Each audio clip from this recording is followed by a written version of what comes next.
What we're going to do now is just kind of pinch this bottom part. You want to kind of pinch and roll.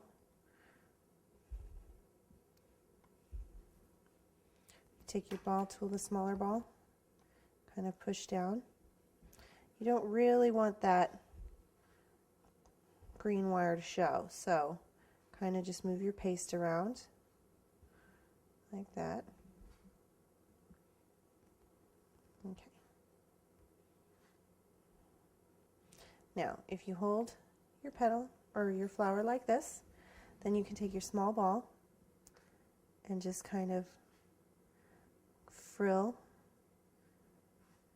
those petal edges. Give them a little more definition. And I just do that on my hand.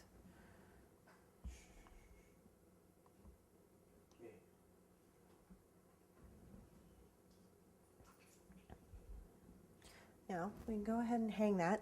In the meantime,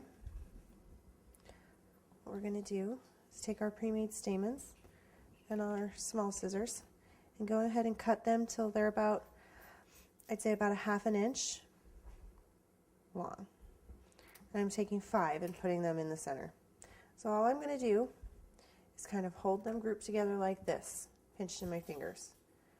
And then with my other hand, pinch the top.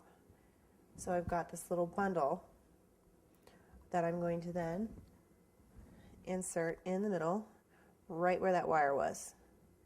So that'll hide our wire, and it'll give us our stamens for our blossom.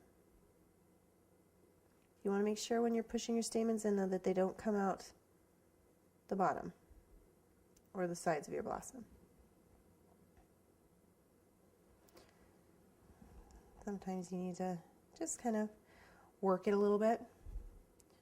Use the bottoms of your fingers to kind of push up the edges. So that's our first blossom. We'll go ahead and make a couple more of those.